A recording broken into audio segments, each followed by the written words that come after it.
பொருளாதாரத்தை திரட்டும் பொழுது என்னென்ன வழிமுறைகளை நாம் கையாள வேண்டும், என்னென்ன வழிமுறைகளை கையாளக்கூடாது என்று இஸ்லாம் மார்க்கம் சில நெறிமுறைகளை நமக்கு சொல்கிறது. இந்த விஷயங்கள்லாம் நீங்கள் செய்யலாம், இன்னென்ன மாதிரியான பொருள் திரட்டுவது செய்யக்கூடாது என்று ஹலால் ஹராம் என்ற வகையில் சில சட்டத்திட்டங்களை இஸ்லாம் நமக்கு பிறப்பித்திருக்கிறது.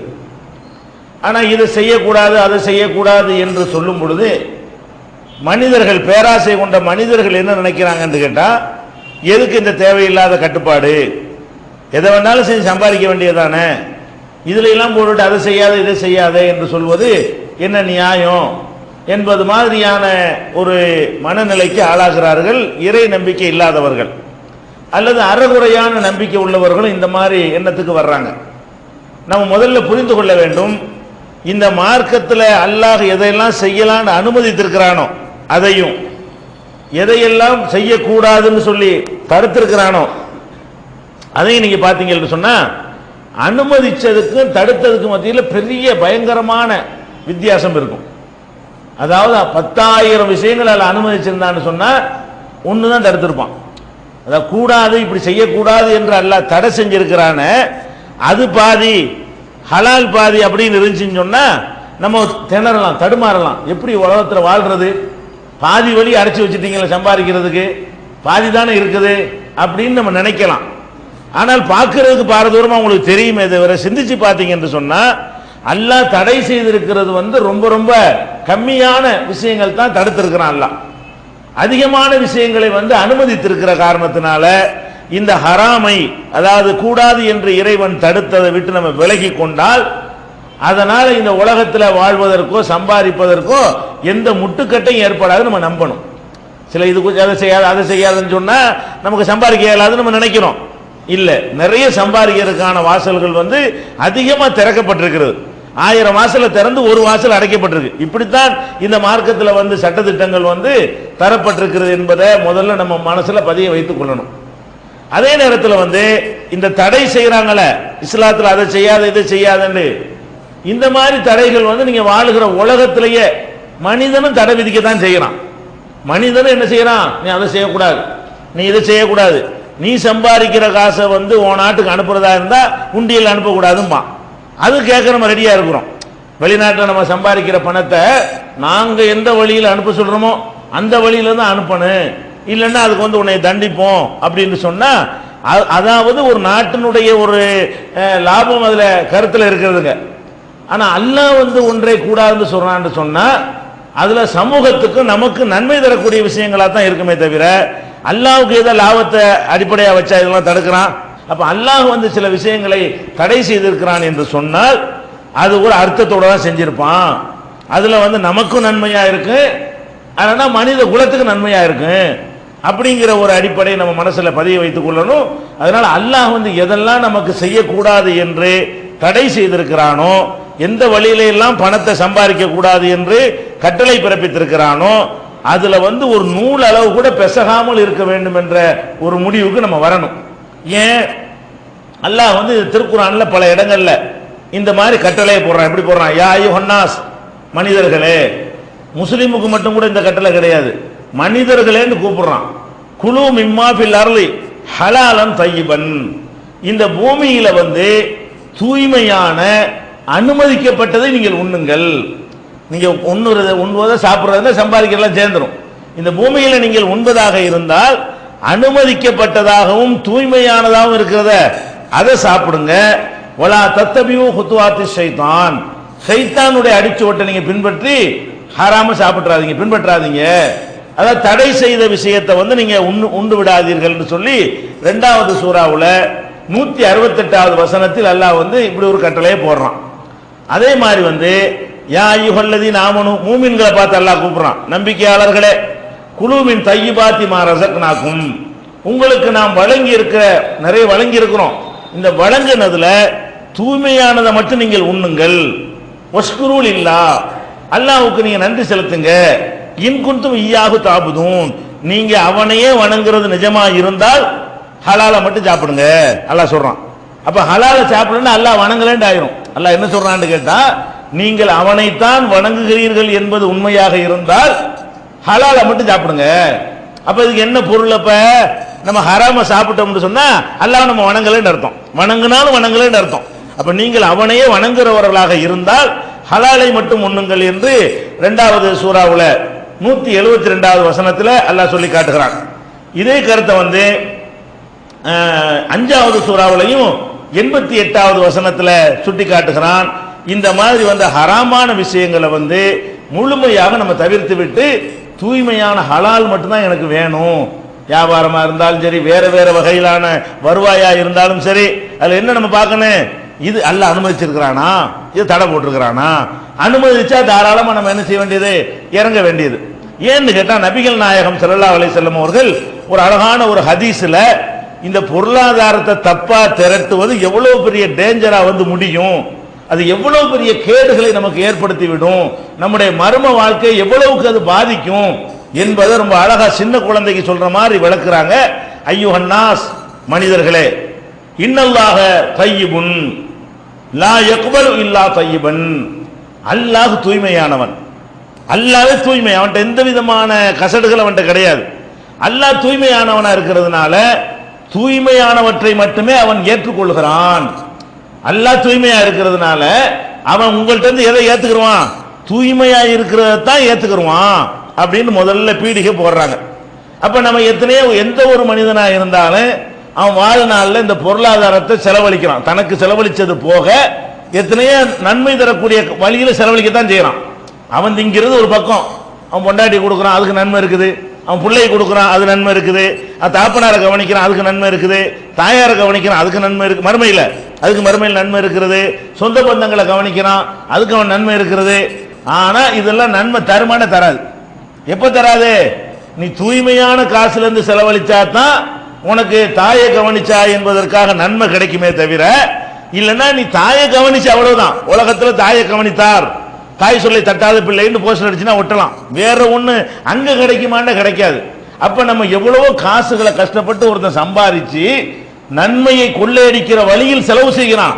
வழியெல்லாம் நல்ல வழியா இருக்கிறது, ஆனா வந்த வழி தப்பா இருக்கிறதுனால அந்த செலவழிச்சது யூஸ்லெஸ் ஆயிடுது. செலவழிச்சு என்ன இல்ல, ஒரு புண்ணியம் இல்ல. செலவழிச்சு இவ்வளவு கஷ்டப்பட்டு எதுக்கு இந்த ஹராம செஞ்சான்? ரொம்ப சம்பாதிக்கிறதுக்கு தானே செஞ்சான். இந்த ரொம்ப சம்பாதிக்க எதுக்கு ஆசைப்பட்டான்? நம்ம பிள்ளை குட்டி நல்லா வச்சிருக்கணும், சொந்த பந்தம் நல்லா வச்சிருக்கணும், எல்லாரும் அப்படின்னு உதவுறது ஒரு நோக்கம் அவன்கிட்ட இருந்துச்சு. இவ்வளவு நல்ல காரியங்கள் அவன் செஞ்சா கூட அல்லாஹ் என்ன செய்வான்? எதுல இருந்து அல்லாஹ் செய்யறான்னு பாக்குறான். சுத்தமான பொருள் செஞ்சிருக்கிறியா? நம்மள என்ன செய்யற? கடையெல்லாம் போட்டுருப்பானே இல்லையா, சுத்தமான நெய்யில் செய்யப்பட்டது அப்படின்னு போடுறானா இல்லையா? அப்ப கலப்படம் நல்லதுன்னு வாங்கி நம்பி தானே போடுறான். அப்ப அந்த மாதிரி இல்லாம நம்ம ஒரு பொருளை வாங்குறா, அதோட கலப்படம் இல்லாம இருக்கா, சுத்தமா இருக்குதா, பியூரா இருக்கான்னு நம்ம என்ன செய்யறோம்? பாக்குறோம். அப்ப அல்லாஹ் எல்லாத்துல உள்ள சுத்தம் கவனிச்சிருவான். அவன் தடை செய்யப்பட்ட மார்க்கத்தில் அந்த காசு வந்திருந்தா என்ன நன்மை செஞ்சாலும் சரி, பொருளாதாரத்தை கொண்டு செஞ்ச எல்லா நன்மை அவுட்டு. ஹராமா நம்ம சம்பாதிச்சோம்னா இந்த காசை கூட ஏழை பசிக்குதுங்கிறான், ஒரு 5 ரூபாய் கொடுக்குறீங்க, இதுக்கு நன்மை கிடைக்குமா கிடைக்காத? மறுமையில கிடைக்கும். எப்ப கிடைக்கும்? அந்த காசு ஹலாலா இருந்தா கிடைக்கும். அந்த காசு அல்லாஹ் அனுமதித்த வகையில் உனக்கு வந்திருந்தால் தான் அந்த காசை ஒரு ஏழைக்கு நீ சாப்பாடு போட்டதுக்கு நன்மை கிடைக்குமே தவிர, அல்லாஹ் அனுமதிக்காத வகையில நீ ஒரு பள்ளிவாசலை கட்டி கொடுத்தாலும் சரி, அந்த பள்ளிவாசல வேண்டாம் மக்கள் தொழுதுட்டு போவாங்க, இந்த தொழுகையாளிகளுடைய நன்மையெல்லாம் கிடைக்கும்லாம் இருக்குதே, அதெல்லாம் இவனுக்கு உண்டுமா? கிடையாது. யாருக்கு இல்ல? ஹராமா சம்பாரிச்சுட்டு அவன் பெரிய பொரு கோடி ரூபாய்க்கு பள்ளிவாசலை கட்டி கொடுக்கட்டுமே, சத்திரத்தை கட்டி கொடுக்கணுமே, ஏழை பாளைகளுக்கு வீடு வாசலை கட்டி கொடுக்கட்டுமே, காசு ஹராமா இருக்குன்னு வைங்க, அதெல்லாம் ஒண்ணு கிடையாது. உலகத்துல புகழ் அவ்வளவுதான். மறுமையில் ஏதாவது கிடைக்குமா? சுருட்டி மூஞ்சில எரிஞ்சிருவான். நான் சுத்தமான ஆளுடா, எனக்கு தரக்கூடியதும் சுத்தமாக இருக்க வேண்டும், எனக்கு தரக்கூடிய தூய்மையாக இருக்க வேண்டும். தூய்மை அல்லாஹ்விட்ட தூய்மைக்கு பொருள் என்ன? தூய்மைக்கு அல்லாஹ்விடத்துல பொருள் என்னன்னா ஹலால். அவன் எதை அனுமதிச்சானோ அதான் தூய்மை, எதை தடுத்தானோ அதெல்லாம் அசுத்தம். அப்ப அவன் அனுமதிச்ச வகையில் இருக்க ரசூலுல்லாஹ் அப்படி அழகா சொல்றாங்க பாருங்க. பொருளாதாரத்தை தப்பா திரட்டினால் காசை கொண்டு செய்யற எல்லா அமலும் வேஸ்ட், ஒரு நன்மை இல்லாம போயிடுகிறது. அப்ப ஐயுஹன்னாஸ், மனிதர்களே, இன்னல்லாஹ தய்யிபுன், அல்லாஹ் சுத்தமானவன், லா யக்பலு இல்லா தய்யிபன், சுத்தமானதை தவிர வேறு எதையும் அவன் ஏற்றுக்கொள்வது கிடையாது. அதே மாதிரி அன்னல்லாஹ அமரல் மூமினீன, மூமின்களுக்கெல்லாம் அல்லாஹ் உத்தரவிடுகிறான், பிமா அமர பிஹில் முர்சலீன், ரசூல்மார்களுக்கு என்ன உத்தரவு போட்டானோ அதுதான் உங்களுக்கும் உத்தரவு. ரசூல் ஸல்லல்லாஹு அலைஹி வஸல்லம் சொல்றாங்க, இறை தூதர்களாய் எங்களுக்கு அல்லாஹ் ஒரு கட்டளை போட்டிருக்கிறான், எங்களுக்கு போட்ட அந்த கட்டளை தான் உங்களுக்கும் உள்ள கட்டளை. அது என்ன எங்களுக்கு போட்ட கட்டளை என்ன? அந்த குர்ஆன் ஆயத்தை வாசிக்கிறாங்க, ரசூல் ஸல்லல்லாஹு அலைஹி வஸல்லம் வாசிக்கிறாங்க. யா அய்யுஹர் ருசுலு, ரசூல்மார்களே, குலூ மினத் தய்யிபாத், தூய்மையானதை சாப்பிடுங்க. ரசூல்மார்கள் அல்லாஹ் கூப்பிட்டு தூய்மையானதை சாப்பிடுங்க. வஅமலு சாலிஹா, நல்லறங்களை செய்யுங்க. இன்னி பிமா தஅமலுன அலீம், நீங்கள் செய்யறது நான் அறிந்தவனாக இருக்கிறேன் ஒரு வசனம் இருக்கிறது. இந்த வசனத்தை ரசூலுல்லாஹ் ஓதி காட்டி ரசூல்மார்களேன்னு கூப்பிட்டு சொல்றானே, அது ரசூலுக்கு உள்ளது நினைச்சுக்கிறாதீங்க, உங்களுக்கு தாங்கறாங்க. ரசூல் ஸல்லல்லாஹு அலைஹி வஸல்லம் சொல்றாங்க, மூமின்களே, நீங்க இன்னல்லாஹ் அமரல் மூமினீன, மூமின்களுக்கு அல்லாஹ் கட்டளை பிறப்பித்திருக்கிறான். பிமா அமர பிஹில் முர்சலீன், ரசூல்மார்களுக்கு இறை தூதர்களுக்கு என்ன கட்டளை போட்டானோ அந்த கட்டளை உங்களுக்கும் தான். ரசூல்மார்களுக்கு என்ன கட்டளை போட்டான்? தூய்மையானதை உண்ணுங்கள்னு கட்டளை போட்டான். அவங்க ஆதாரம் காட்ட வேண்டியது இல்லை, அல்லாஹ்வுடைய ரசூல் அவங்க சொல்றதா மார்க்கம். அவங்க ஆதாரம் காட்டுறாங்க. ரசூல் ஸல்லல்லாஹு அலைஹி வஸல்லம் செய்றாங்க, இந்த சட்டத்தை குர்ஆன்ல இருந்து ஆதாரம் காட்டி இந்த ஆயத்தை வாசி காட்டி பாத்தீங்களா, அது உங்களுக்கும் உள்ளது அப்படின்னு விளக்குறாங்க. அடுத்து சொல்றாங்க, யா அய்யுஹல்லதீன ஆமனு, ஆதாரம் காட்டுறாங்க. எப்படி காட்டுறாங்கன்னா, ரசூல்மார்களே தூய்மையானது உண்ணுங்கள்னு ஒரு வசனம் இருக்கிறது, மூமின்களே தூய்மையானதை உண்ணுங்கள்னு ஒரு வசனம் இருக்கு, அதே வாசி காட்டுறாங்க. பத்தியலா ரசூலுக்கு என்ன சொன்னா பாத்தீங்களா, அதே மூமின்களேன்னு கூப்பிட்டு சொல்றான் பாத்தீங்களான்னு ரெண்டு வசனத்தையும் அப்படி கம்பேர் பண்ணி மெர்ஜ் பண்ணி ரசூல் ஸல்லல்லாஹு அலைஹி வஸல்லம் சொல்றாங்க, இந்த மாதிரி நீங்க தூய்மையானதை சாப்பிடுங்க, ரசூல்மார்களுக்கு அல்லாஹ் குறிப்பிட்டு சொன்ன கட்டளை. இப்படி இந்த பொருளாதாரத்தை விளக்கிறாங்க. அதுக்கப்புறம் இதான் முக்கியமான பாயிண்ட். அதுக்கப்புறம் சொல்றாங்க, சும்மா தக்கர ரஜுல, பிறகு ஒரு மனிதனை பற்றி குறிப்பிட்டார்கள். அந்த மனிதன் யாரை? யுத்தீலு சபர, நீண்ட நெடும் பயணம் மேற்கொள்கிறான். அவன் என்ன செய்யறான்? பிரயாணத்தில் ரொம்ப தூரம் போறான், ரொம்ப நாள் கஷ்டப்பட்டு என்ன செய்யறான்? நீண்ட பிரயாணம் போகிறான். அஷாச அகுபர, பரட்டையாகவும் மூஞ்சி எல்லாம் புழுதி படிஞ்ச நிலையிலையும் அவன் நீண்ட தூரம் பிரயாணம் போறான். போட்டு எமுத்து எதைகி இலசமா, கையை வானத்தை நோக்கி யாரப்பி யாரப்பி என்று துவா செய்கிறான். இது எதுக்கு ரசூலுல்லாஹ் சொல்றாங்கன்னு கேட்டா, ஒரு மனிதனுடைய பிரார்த்தனை பிரயாணத்தில் ரொம்ப ஏத்துக்கிறப்படும் ரசூலுல்லாஹ் சொன்னாங்க. ரசூல் ஸல்லல்லாஹு அலைஹி வஸல்லம் சொன்னாங்க, நம்ம துவா ஊர்ல செய்யற துவாவை விட வெளியூர்ல செய்யற துவாவுக்கு வெயிட் கூடுங்க. ஏன்? வெளியூருக்கு நம்ம போயிட்டோம்னு சொன்னா, ஊர்ல நல்லவனா இருந்தவன்லாம் வெளியூர்ல கெட்டவனா போயிடுவான். நீ பாத்தீங்கன்னா ஊர்ல நல்லவனா இருக்கிறவன் எதுக்காக வேண்டி நல்லவனா இருக்கிறான்? அல்லாஹ்வுக்கு பயந்து நல்லவனா இருக்கிறது ஒரு சின்ன ஒரு கூட்டம் இருக்கலாம். மனுஷனுக்கு பயந்து நல்லவனா இருக்கான் நிறைய பேர். நம்ம போய் தண்ணி அடிச்சா மாமா பாத்துருவாரு, மச்சான் பாத்துருவாரு, அண்ணன் பாத்துருவானே, அந்த கூட்டாளி பாத்துருவாரு, அவருக்கு தெரிஞ்சு போயிருமே, இப்படின்னு எல்லாம் தெரிஞ்ச ஆள்கார இருப்பாங்க. நம்ம ஊருக்குள்ளே நம்ம ஒரு தப்பு செய்ய போனா அவ்வளவு பேர் தெரிஞ்ச ஆளா இருக்கனால என்ன செய்வோம்? ஆகான்னு சொல்லி பயந்து ஒதுங்கிடுவோம். நம்மளை யாருன்னு தெரியாது, கல்கத்தாக்கு போய் இறங்கணும்னு வைங்க, நீங்க தண்ணி அடிக்க போன அவனுக்கு தெரியுமா? எவனு எத்தனை பேர் பார்த்தா தான் என்னென்ன, அவன் பாட்டு பார்த்துட்டு போயிட்டே இருப்பான். உன்னிப்ப உங்களை கவனிப்பானா? கவனிக்க மாட்டான். அப்ப வெளியூருக்கு ஒரு மனிதன் போகும் பொழுது அவனுக்கு இறை நினைவு குறைஞ்சு போயிடும். உள்ளூர்ல இருக்கும் பொழுது இருந்ததை விட வெளியூர்களுக்கு செல்லக்கூடிய நேரத்தில் இறை நினைவு குறைஞ்சிருது. அந்த நேரத்திலையும் குறையாம அந்த நேரத்தில் அல்லாஹ் நினைச்சுக்கிட்டு அல்லாஹ்னு கேட்கிறான் பாருங்க, அல்லாஹ்க்கு பயங்கர சந்தோஷமாயிருமா இல்லையா? இங்க வர்ற பிரயாணத்தில் போனா அவன் தடம்புரண்டு நாசமா போயிடுறாங்க.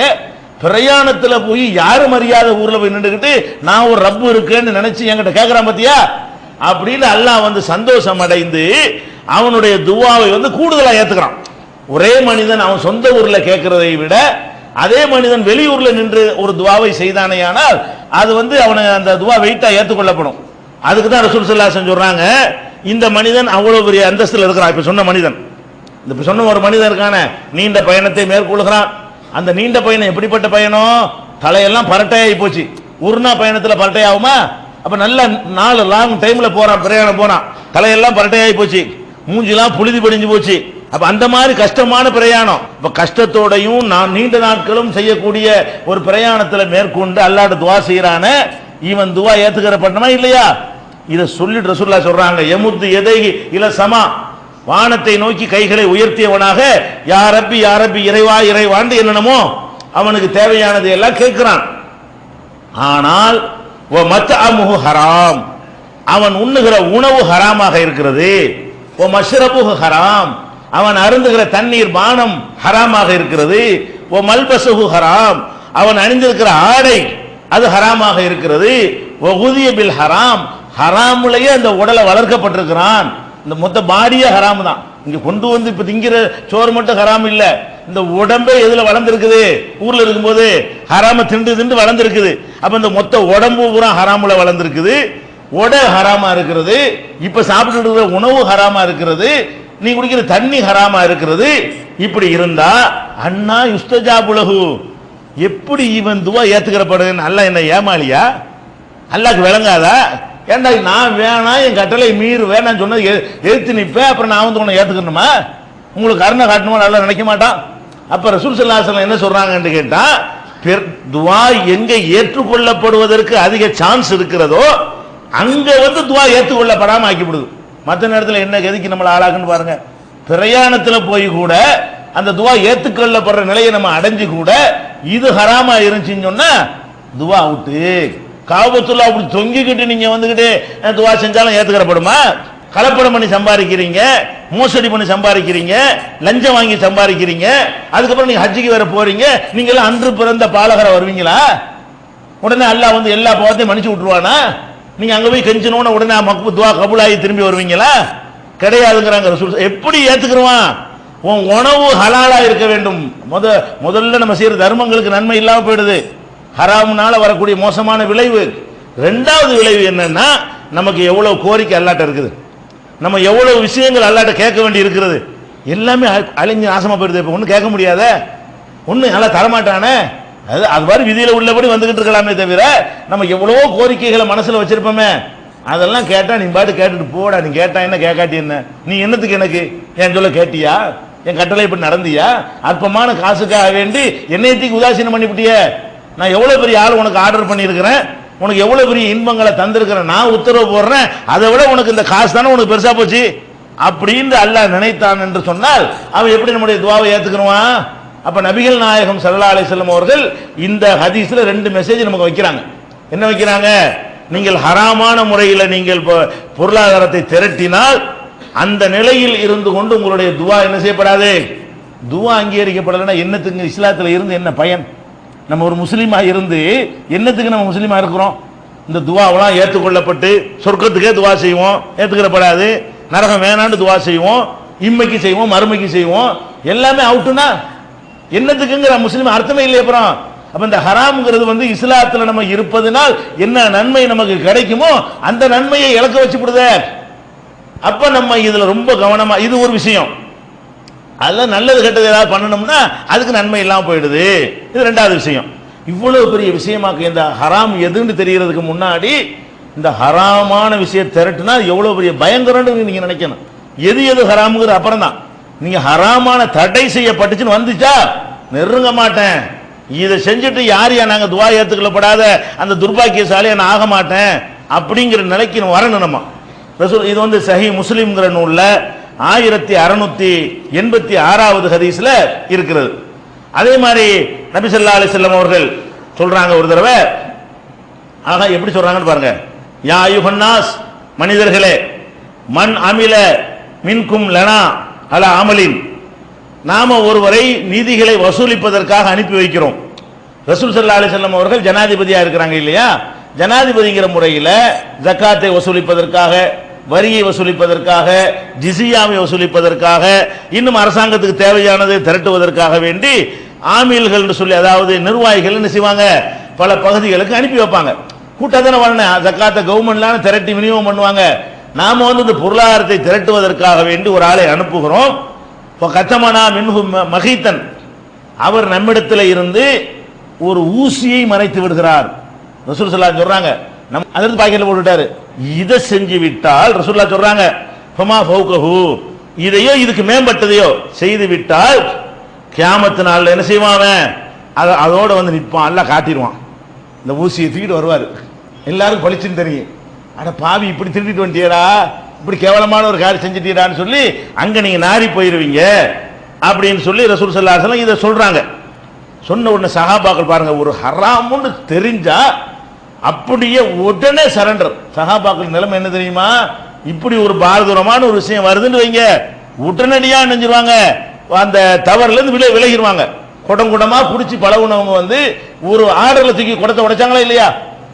எல்லா மதுபானதையும் தெருவில் கொட்டினாங்களா இல்லையா? அல்லாஹ்வுக்கு கட்டுப்படுறதுல அப்படி தெளிவா இருப்பாங்க. அப்போ காம ரஜுலு மினல் அன்சார் அஸ்வத், கருப்பு நிறம் கொண்ட ஒரு அன்சாரி தோழர் உடனே எழுந்து நிற்கிறார். ரசூலுல்லாஹ் இதை சொல்லிட்டு இருக்காங்க, இந்த பாரு ஒரு ஊசியை நீ மறைச்சா கூட சரிதான், மறுமையில் அதோட வந்து நிப்ப, பயங்கரமா நீ தண்டிக்கப்படுவ அப்படின்னு எச்சரிக்கை பண்றாங்க. அவர் என்ன செய்யறாரு, ரசூலுல்லாஹ் எந்திரி சொல்றாரு, யா ரசூலல்லாஹ் இக்பல் அன்னி அமலக, நான் ரிசைன் பண்ணிக்கிறேங்கிறார். அவரை நியமிக்கிறாங்க. அவரை ரசூல் ஸல்லல்லாஹு அலைஹி வஸல்லம் என்ன பண்ணிருக்காங்க, வசூல் பண்றதுக்காக நியமிச்சிருக்கிறாங்க.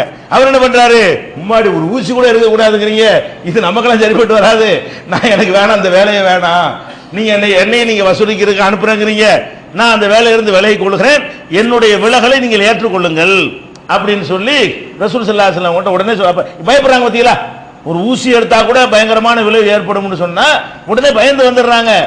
அப்ப ரசூல் ஸல்லல்லாஹு அலைஹி வஸல்லம் சொல்றாங்க, ஒமா தாக்க, அது ஏன் இப்ப வேலை வேணாங்கிற, எத்தனை வேலை வேணும்னு கேட்டு கேட்டு வர்றாங்க, நான் ஒரு நல்ல வேலையை உனக்கு தந்திருக்கிறேன், நீ எதுக்கு வேணான்னு சொல்ற அப்படின்னு கேட்கிறாங்க. அவர் சொல்றாரு, சமயத்துக்கு தக்கூடு கதாவ கதா, நீ இந்த மாதிரிலாம் பயங்காட்டி சொல்றீங்க, ரொம்ப பயமா இருக்குது, மறுமையில் என்னமோ நடக்குங்கிறீங்க, ஊசி எடுக்க கூடாது, அது எடுக்க கூடாதுங்கிறீங்க, இப்படிலாம் நீங்க சொல்லியிருக்கிறீங்கள, அதான் பயமா இருக்குதுங்கிறாரு. அப்ப ரசூல் ஸல்லல்லாஹு அலைஹி வஸல்லம் சொல்றாங்க, வா நான் அகூலு, ஆமா நான் அப்படித்தான் சொன்னேன், வல்லாஹி அல்லாஹ்வின் மீது ஆணையாக நான் அப்படித்தான் சொல்றேன், வா நான் அகூலு தாலிக்க, ஒரு ஆளை ஒரு பணிக்கு நாம் நியமித்தோமையானால், நிதி திரட்டுகிற பணிக்கு, வசூலிக்கிற பணிக்கு நாம் நியமித்தோமையானால், ஃபல்யதி பி கலீலிஹி வ கஸீரிஹி, அதிகமா இருந்தாலும் என்கிட்ட கொண்டு வந்து தந்துருன்னு, கொஞ்சமா இருந்தாலும் இங்க தான் கொண்டாந்து தரணும், அதை தொற்றக்கூடாது. ஃபமா ஊத்திய மின்ஹு அகதஹு, வந்த பிறகு இந்த வசூல் பண்ணிட்டு வந்தீர்ல, இந்த 1000 ரூபாய் வச்சுக்க, வாங்கிக்க, நானா தரும்பு வாங்கிக்கணும். நான் ஒரு வேலைக்கு உன்னை அனுப்பினால் நீ எடுத்துக்கிட்டு வந்த பிறகு நானா உனக்கு தருவன்ல, நீ போயிட்டு வந்திருக்கிறா வச்சுக்கன்னு தந்தால் அதை நீ வாங்கி கொள்ளலாம், நான் தரலன்னு சொன்னா பேசாம போயிட்டே இருக்கணும் அப்படின்னு சொல்லி ரசூல் ஸல்லல்லாஹு அலைஹி வஸல்லம் அவர்கள் அப்படித்தாப்பா சொல்றேன்னு அவருக்கு விளக்கம் கொடுக்குறாங்க. இது முஸ்லிம்ல வந்து 3415வது ஹதீஸாக பதிவு செய்யப்பட்டிருக்கிறது. அப்ப ஒரு வசூலிக்க போகும்பொழுது ஒரு ஊசி எடுக்க கூடாதுன்னு சொல்லி ரசூலுல்லாஹ் எச்சரிக்கிறாங்கன்னா, அதுவே ஒரு பாரதூரமான விளைவை ஏற்படுத்தும்னு சொன்னா, நம்ம பெரிய பெரிய அளவுக்கு பணங்களை திரட்டுறோம் ஹராம்லயே, அவர்கிட்ட மொத்த ஹராம ஒரு ஊசியா தானே இருக்கும், அந்த மனிதர்கிட்ட ஒட்டுமொத்த ஹராம என்ன ஒரு ஊசி தான் ஹராமா இருந்திருக்கு, பாக்கி எல்லாம் கரெக்டா சம்பாதிச்சிருப்பாரு. அவருக்கு இந்த மாதிரியான ஒரு எச்சரிக்கையை ரசூல் ஸல்லல்லாஹு அலைஹி வஸல்லம் கொடுக்குறாங்கன்னு சொன்னா, வருமானம் முழுசுமே ஹராமா இருந்தா எங்க போய் நம்ம நிக்கிறது மறுமையில, அதை யோசிச்சு பார்க்கணும். அதே மாதிரி வந்து இந்த ஹராமான விஷயங்கள்ல நம்ம எந்த காரணத்தை கொண்டும் நம்ம வந்து இறங்கிடக்கூடாது, அது பயங்கரமான விளைவை ஏற்படுத்தும்ங்கிறது புரிஞ்சுக்கணும். ஆனா நம்ம இருக்கிற காலத்துல வந்து ரொம்ப அசட்டை இருக்குது, அதே ரசூல் ஸல்லல்லாஹு அலைஹி வஸல்லம் சொல்றாங்க, இப்ப நீங்க சஹாபாக்கள்லாம் எந்த மாதிரி இருக்கிறீங்களோ இப்படிலாம் பின்னாடிலாம் இருக்க மாட்டானோ, காசு தான் வாழ்க்கைன்னு ஆயிரும், பொருட்படுத்தவே மாட்டான், ஹலாலா ஹராமாங்கிறத வந்து அது ஒரு கணக்கில் எடுத்துக்கொள்ளவே மாட்டான், ஹலால் ஹராம்னு பேசுனா நம்மளுக்கு இருக்கமாங்க. அப்படி ஒரு காலம் ரசூலுல்லாஹ் சொல்றாங்க, ஏத்தி அலன்னாசி ஜமானுன், ஒரு காலம் வரும், இந்த மக்களுக்கு ஒரு காலம் வரும், அந்த காலம் எப்படி இருக்கு, லா யுபாலில் மருவுமா அகத மின்ஹு அமினல் ஹலாலி அம்மினல் ஹராம், அவன் சம்பாதிப்பது ஹலாலா ஹராமா என்பதை பற்றி பொருட்படுத்தவே மாட்டானே, அப்படி ஒரு காலம் வரும், அது ஹலால்ல இருந்து கிடைக்குதா ஹராம்ல இருந்து கிடைக்குதா அது எனக்கு தேவையில்லை என்கிற மாதிரி ஒரு காலம் வரும் ரசூலுல்லாஹ் எச்சரிக்கிறாங்க. அது நம்ம காலம் தான் நினைக்க வேண்டி இருக்கிறது. இந்த காலத்தில் அப்படி எந்த ஒரு ஹராமுக்கும் ஒரு வெயிட்டே கிடையாது. இது புகாரியில 2083வது ஹதீஸாகவும் 2059வது ஹதீஸாகவும் இடம்பெற்றிருக்கிறது. அதே மாதிரி இந்த ஹராம பொருட்படுத்தாத ஒரு காலம் இது போக என்ன செய்வாங்கன்னா, ஹராம ஹலால் ஆக்குறதுக்கு தந்திரங்கள், அதெல்லாம் ரசூலுல்லாஹ் சொல்லி காட்டுறாங்க. ஹராம்னு நல்லா தெரியும், அதுக்கு என்ன செய்வாங்க, அதுக்கு ஏதாவது ஒரு தந்திரத்தை உண்டாக்கி அது ஏதாவது ஹிக்மத் பண்ணி அது ஹலால் மாதிரி சித்தரிக்கிறது, மனிதர்களுக்கு காட்டுறதுக்கு. அல்லாஹ்வுக்கு தெரியாத இதெல்லாம் நீ ஹராம பண்றேன், மனிதர்கள்ட்ட நாங்கள்லாம் தப்பானதெல்லாம் செய்யல, கரெக்டான சம்பாதிக்கிறோம் அப்படின்னு மனிதன்ட்ட சர்டிபிகேட் வாங்குறதுக்காக வேண்டி என்ன பண்றாங்க என்று கேட்டா, அந்த ஹராமை ஹலால் ஆக்குவதற்காக தந்திரங்கள் இதெல்லாம் ஷைத்தான் நமக்கு உண்டாக்குவான். நல்லா விளங்கிருங்க, ஷைத்தான் என்ன செய்வான், ஹராம் உண்ட உடனே எப்படியாவது இவனை செய்ய வைக்கணுமேங்கிறதுக்காக வேண்டி என்னென்னமோ நியாயத்தை எல்லாம் கொண்டாந்து போடுவான். அந்த ஹராமை எப்படியாவது நியாயப்படுத்துறதுக்காக வேண்டி அதுக்கு அது அப்படி, இது வேற இது வேற, அது இப்படியாக்கு இது அப்படியாக்குன்றாங்க. ஏன்டா வட்டி வாங்குற, அது மனுஷன் வட்டி, பேங்க் வட்டியாதா அப்படியா, அது 20% தானே கூடாது, 2% தானே வாங்குறோம், இப்படி நிறைய சொல்லி அவன் அந்த ஹராம நியாயப்படுத்துறதுக்கு வந்து நிறைய தந்திர உபாயங்களை வந்து ஷைத்தான் கற்றுக் கொடுப்பான். எப்படி எல்லாம் அந்த தந்திரம் வரும், ரசூல் ஸல்லல்லாஹு அலைஹி வஸல்லம் சொல்றாங்க, ல யஷ்ரபன்ன நாசும் மின் உம்மத்தி, என் சமுதாயத்திலே சில பேர் அல் ஹம்ர மதுபானத்தை அருந்துவார்கள். எப்படி அருந்துவார்கள்? யுசம்மூனஹா பிகைரி இஸ்மிஹா, அதுக்கு வேற பேரை வச்சுக்கிடுவாங்க. மதுபானம்னு சொன்னா தானே மதுபானம் குடிச்சதாகும். மதுபானத்துக்கு என்ன செய்வாங்க? ஜின்னு, ரம்மு, ஒயின், விஸ்கி, பீரு இப்படின்னு பேரை மாத்திக்கிறது. அப்ப சாராயம், கல்லு சாராயம் தானே கூடாது. நான் என்ன கல்லா குடிச்சேன், பீர் தானே குடிச்சேன், நான் ரம்மு தானே குடிச்சேன், நான் ஒயின் தானே குடிச்சேன் அப்படின்னு என்ன செய்யறது? அந்த லேபில மாத்திக்கிறது. ஹராமான விஷயத்தை செய்வாங்க. என்ன செய்வாங்களா? மக்கள்கிட்ட இருந்து நற்பெயர் வாங்குறதுக்காக. நான்லாம் குடிக்காரன் கிடையாது, நான் என்ன கல்லு குடிச்சேனா, நான் என்ன சாராயம் குடிச்சேனா, ஒயின் தானே குடிச்சேன். அப்ப எல்லாம் பேரு போத தர்மம் இல்லை. யாராவது போத தந்தா ஹராம் தானே. அவன் என்ன செய்யறான்னா பேரை மாத்திக்கிட்டு நம்ம இதெல்லாம் செய்யலாம், அது தப்பு இல்லை. அப்ப இந்த மாதிரி ஒரு காலம் வரும்னு சொல்றாங்க ரசூல் ஸல்லல்லாஹு அலைஹி வஸல்லம். இது அபூதாவுதுல 3203வது ஹதீஸ்ல இருக்கிறது. இதுக்கு நம்ம இடம் கொடுத்துட கூடாது. அதே மாதிரி எப்படியெல்லாம் ஷைத்தான் நம்மளை கெடுப்பாங்கிறது இந்த தந்திரங்களை சொல்லி தருவான். பேரை மாத்தி வைக்கிற மாதிரி தந்திரம் சொல்றானா இல்லையா? அது மாதிரி எப்படியெல்லாம் தந்திரம் செய்வான்னு கேட்டா ரசூல் ஸல்லல்லாஹு அலைஹி வஸல்லம் மக்கள்கிட்ட சொல்றாங்க. எப்படி சொல்றாங்க? மக்களே, அல்லாஹ் ஹர்ரம பை அல் ஹம்ரி ஹர்ரமல்லாஹு வ ரசூலுஹு, அல்லாஹ்வும் ரசூலாகிய நானும் ஹராமாக்கிறோம். எதை ஹராமாக்குறோம்? பை அல் ஹம்ரி, சாராயத்தை, போதைப் பொருளை விற்பதை ஹராம். அராணிகள் இருக்குல்ல, அதை விற்க கூடாது என்று ஹராமாக்குறோம். ஒல் ஹின்சீரி, பன்றியை விற்க கூடாது என்று நாங்கள் நானும் அல்லாஹ்வும் ஹராமாக்குகிறோம். ஒல் அஸ்னாமி, சிலைகளை, உருவச் சிலைகளை விற்க கூடாது அப்படின்னு சொல்லி நாங்கள் ஹராமாக்குறோம் அப்படின்னு சொல்லி ரசூல் ஸல்லல்லாஹு அலைஹி வஸல்லம் சொல்றாங்க. அப்ப ஒரு ஆள் கேள்வி கேட்கிறார். யா ரசூலல்லாஹ், அல்லாஹ்வுடைய தூதரே, அரஐத சுஹூமல் மைத்ததி, இந்த 4ல 3க்கு ஒரு பிரச்சனை இல்லை. அதுல ஒரு கேள்வி கேட்கல. 4 சொன்னாங்கல்ல, என்ன 4 சொல்றாங்க? சாராயத்தை சொல்றாங்க, சாராயத்துக்கு ஒரு எந்த கொஸ்டின் கேட்கல. பன்றியை சொல்றாங்க, அதுக்கு எந்த கொஸ்டின் ஒரு கேட்கல. உருவச்சிலைகளை சொல்றாங்க, எந்த கொஸ்டின் கேட்கல.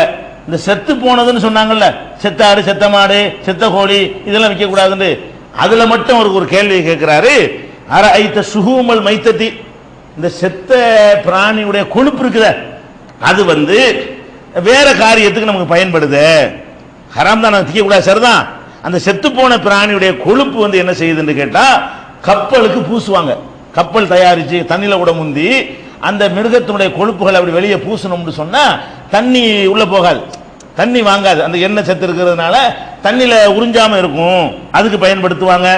தோல்ல எண்ணெய்க்கு வேண்டி பூசிக்கிறாங்க. தோல்லாம் வர வரன்னு இருந்துச்சுன்னு சொன்னா அது பூசண மின்னு என்ன இருக்கு, அதுக்காக அந்த எண்ணெயை பயன்படுத்துவாங்க. அந்த கொழுப்பை எடுத்து விளக்கு எரிக்க கூட மக்கள் பயன்படுத்துறாங்க. தானா செத்து போனதை விற்க கூடாதுன்னா திங்கிறதுக்கு தானே விற்க கூடாது. நாங்க என்ன செய்யறோம்? அதுல உள்ள கொழுப்பு மட்டும் எடுத்து, அவர் கேட்கிறாரு, செத்து போன ஒரு ஆட்டை எடுத்து அதை போட்டு உருக்கி அந்த கொழுப்பு மட்டும் தனியா எடுத்து அதை மட்டும் நாங்க விற்கலாம்ல, அவர் கேட்கிறாரு. அப்ப ரசூல் ஸல்லல்லாஹு அலைஹி சொல்றாங்க, லா ஹு ஹராமுன், அது ஹராமு. செத்ததை விற்க கூடாதுன்னா எதுக்கு விற்க கூடாது?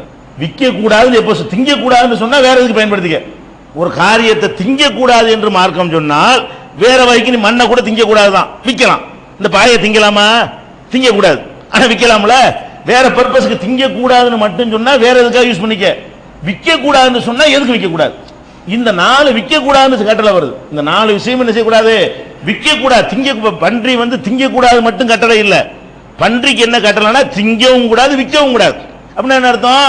என்ன பர்பஸ் இருந்தாலும் சரி விற்க கூடாது. அப்ப விற்கிறது அந்த ஹதீஸ் ஆரம்பம் ஹர்ரம பை அல் ஹம்ரி, ஹம்ரு குசுருபல் ஹம்ரின்னு வரல, ஹம்ரு குடிக்கிறது, ஹம்ரை விற்கிறத ஹராம் ஆக்கிட்டான்னு தான் என்ன செய்யுது ரசூலுல்லாஹ் சொல்றாங்க. அப்ப நான் விற்கிறத ஹராம் ஆக்கும் போது அப்புறம் நீ நான் மையத்தை விற்கல, மையத்துடைய கொழுப்பு தான் விற்கிறேன், ரெண்டு ஒண்ணு தானப்பா அப்படின்னு சொல்லிட்டு சொல்றாங்க. காத்தல் அல்லாஹுல் யஹூத, யகூதிகள் எல்லாம் நாசமாக்கட்டும். அங்கேருந்து வருது பையன் காப்பி ரசூலுல்லாஹ் சொல்றாங்க. இது நீங்களா சொல்லல, நீங்களாவா சொல்றீங்க? ரசூல் ஸல்லல்லாஹு அலைஹி வஸல்லம் ஏற்கனவே சொல்லி இருக்கிறாங்கல்ல, தர்க்கபுன்ன சுனன மன்கான கபலக்கும், உங்களுக்கு முந்தி உள்ளவங்க இருக்கிறாங்களே அவங்க வழியில அப்படியே நீங்களும் போய்கிட்டே இருப்பீங்க. எப்படி போவீங்க? ஜானுக்கு ஜான், சிப்ரம் பி சிப்ரின், திராம் பி திரான், முளத்துக்கு முளம் அவன் மாதிரியே நடப்பீங்க. ஜானுக்கு ஜான் அவனை மாதிரி நீங்க நடப்பீங்க. முந்தி உள்ளவன் எப்படிலாம் நாசமா போனானோ அது மாதிரி போவீங்க. அவன் ஒரு உடும்பு பொந்துக்குள்ள நுழைஞ்சா நீங்க போய் தலை விட்டு நுழைப்பீங்க அப்படின்னு சொல்லி ரசூல் ஸல்லல்லாஹு அலைஹி வஸல்லம் அவர்கள் அவங்களுக்கு சொல்றாங்க. அந்த அடிப்படையில் என்ன செய்யறாங்கன்னு கேட்டா இதெல்லாம் யகூதிகளுடைய சித்தாந்தம். எது? அந்த தந்திரங்களை கையாண்டு ஹராமை ஹலாலாக்குவது அல்லது ஹலால ஹராமாக்குறது. அப்ப என்ன சொல்றாங்கன்னு கேட்டா காத்தல் அல்லாஹுல் யஹூத, யகூதிகளை அல்லாஹ் நாசமாக்கட்டும். ஏன்? இன்னல்லாஹ லம்மா ஹர்ரம சுஹூமஹா, கொழுப்புகளை அவர்களுக்கு அல்லாஹ் ஹராமாக்கிய பொழுது, கொழுப்பு இருக்குல்ல, கொழுப்பு நீங்க சாப்பிடக்கூடாது. யகூதிகளுடைய மார்க்கத்தில் என்ன இருந்துச்சுன்னு சொன்னா, ஆடு திங்கிறாங்கன்னு வைங்களேன், ஆட்டை அவங்க சாப்பிடலாம், ஆட்டில் உள்ள கொழுப்பை சாப்பிடக்கூடாது. குழம்பு வச்சாங்கன்னா அந்த கொழுப்பு மேல மிதக்கும்ல, அதை வலிச்சு கீழே ஊத்திடணும். கொழுப்பு மைனஸ் பண்ணிட்டு தான் என்ன செய்யணும், அவங்க சாப்பிடணும்னு அவங்களுக்கு சட்டம் முந்தின உம்மத்துகளுக்கு இருந்தது. அப்ப இவங்க என்ன பண்ணாங்கன்னு கேட்டா, ஆடு மாடு அரைச்சு சாப்பிடுவாங்களா, சாப்பிட்டு இறைச்சியும் பண்ணி சாப்பிட்டு மேல உள்ள கொழுப்பு இருக்குல்ல, அதை என்ன செய்வாங்களா, தனியா எடுத்து வச்சு வேற உருக்கி வேற ஒரு பர்பஸுக்கு விற்பாங்களாம். ஹராம்னு அல்லாஹ் ஆக்கின பிறகு அது விற்க கூடாது தானே. அப்ப ரசூல் ஸல்லல்லாஹு அலைஹி வஸல்லம் சொல்றாங்க, லம்மா ஹர்ரம சுஹுமஹா, அதனுடைய கொழுப்புகளை அல்லாஹ் யகூதிகளுக்கு ஹராம் ஆக்கின பொழுது ஜமலூஹு, அதை அவர்கள் உருக்கினார்கள், சும்ம பாவூஹு, அதை கொண்டே வித்தார்கள், அக்கலு சமனகு, அந்த அந்த அந்த கரையத்தை என்ன செஞ்சாங்க, சாப்பிட்டாங்க. அந்த நோயாக உங்களுக்கு பிடிச்சிருக்குது, இதெல்லாம் தந்துரும். ஒன்று செய்யக்கூடாதுன்னு சொன்னா அதுல வேற ஏதாவது குறுக்கு வழி பண்ணி அதை எப்படியா ஹலால் ஆக்கிடுவோமா, வேற ஏதாவது டெக்னிக்கை கையாண்டு அதை ஹலால்னு சொல்லிடுவோமான்னு பார்ப்பாங்களாம். இதை ரசூல் ஸல்லல்லாஹு அலைஹி வஸல்லம் அவர்கள் இந்த மாதிரி என்ன வரக்கூடாது என்று சொன்னது புகாரியில 2236வது ஹதீஸில் இருக்கிறது. அப்ப இந்த மாதிரி ஷைத்தான்கள் தூண்டக்கூடிய இந்த விஷயத்துல தப்பித்துக் கொள்ளணும் ஹராம்ல இருந்து.